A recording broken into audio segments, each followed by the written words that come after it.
Bonjour tout le monde et bienvenue sur M-Kitchen. Aujourd'hui on se retrouve de nouveau pour une petite recette apéritive. Avec l'arrivée du printemps et les agitations de l'actualité, j'avais envie d'une recette feel good, économique. Vous allez voir qu'avec une bonne baguette et 2-3 ingrédients, je vous prépare un petit toast de luxe édition. Allez, c'est parti. Pour les ingrédients, donc, vous aurez besoin des baguettes tradition. Vous en prenez autant que vous voulez faire des toasts. On va faire un espèce de fromage fondu qui va se mêler donc à l'épinard et à l'artichaut. Donc moi j'ai pris des cœurs d'artichaut en conserve, mais vous pouvez aussi les prendre surgelés. Par exemple chez Picard, je crois, il y en a. Donc une petite boîte comme ça pour moi ça suffit. Ici j'ai pris la dose d'épinards, mais vous savez très bien que c'est quelque chose qui fond très vite, donc n'hésitez pas à prendre un gros paquet.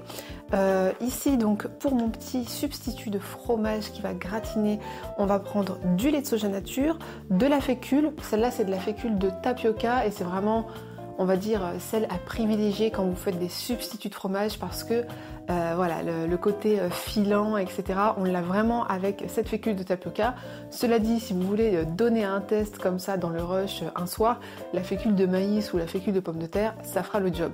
Ensuite, on aura besoin de yaourt de soja nature, mais vous pouvez aussi remplacer par du tofu soyeux par exemple, si vous avez plus l'habitude d'aller dans les magasins bio. Et bien sûr, la levure de bière et l'assaisonnement principal. On mettra bien sûr du sel, du poivre, bon je vais pas tout mettre là.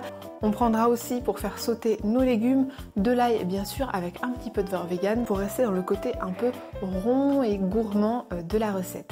Donc si vous ne voyez pas encore où je vais en venir, la suite c'est maintenant. Premièrement, on va commencer par faire fondre un petit peu de beurre dans une poêle pour faire sauter nos épinards. Quand le beurre est fondu, on ajoute 3 gousses d'ail émincées finement. Puis on ajoute les feuilles d'épinards.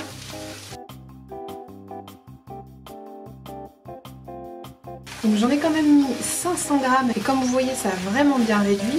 Donc moi je mets tout mon paquet au fur et à mesure. Maintenant je vais mettre mes cœurs d'artichaut égouttés. Hop, on va un peu les concasser comme ça à la spatule dedans. Et quand tout est fini d'être bien mélangé, j'assaisonne brièvement avec juste un petit peu de sel et un petit peu de poivre. Maintenant, on passe à la préparation de fromage fondu en 5 minutes. On commence par 250 ml de lait de soja nature, mais ça peut être un autre lait de votre choix. J'aime pas trop le lait de riz parce que je trouve que ça réagit différemment, mais vous pouvez aussi par exemple faire votre propre lait de noix de cajou, ça marche très bien. Quand ça commence à chauffer, on ajoute 30 g de fécule, donc ici de la fécule de tapioca.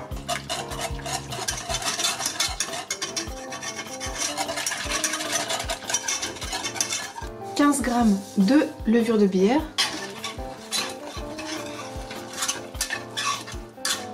quand ça devient un peu épais, j'ajoute un bon filet d'huile d'olive et j'oublie pas le sel.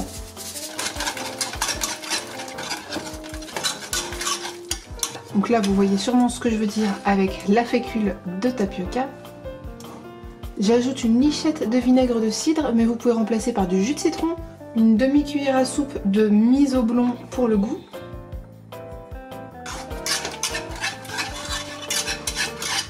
Je mets un petit peu de poudre d'oignon et je rajoute 130 g de yaourt de soja nature. N'hésitez pas à regoûter la sauce si besoin pour ajuster l'assaisonnement selon votre goût. Maintenant, je vous assure que cette petite sauce, par au-dessus les lasagnes, dans vos gratins de pâtes, etc. c'est vraiment génial. Et maintenant, je peux réassembler donc la sauce et nos épinards sautés avec les artichauts.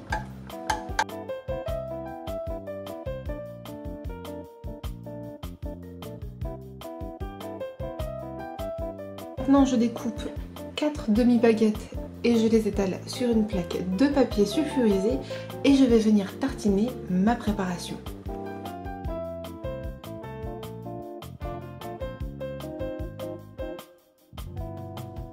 Et maintenant tout ça, ça part sous la plaque du grill pour environ une dizaine de minutes à surveiller. Et voilà pour le résultat. Une fois que les toasts sortent du four, vous pouvez les découper en format finger ou bien juste les garder comme ça. Franchement, c'est super bon. Avec une petite salade, c'est aussi le genre de choses qui passe vraiment tout seul. On a le pain bien doré, ça fait une petite barquette croustillante comme ça, un intérieur bien crémeux. Du coup, j'espère que cette recette minute vous aura plu et je vous dis à bientôt sur Home Kitchen pour de nouvelles aventures.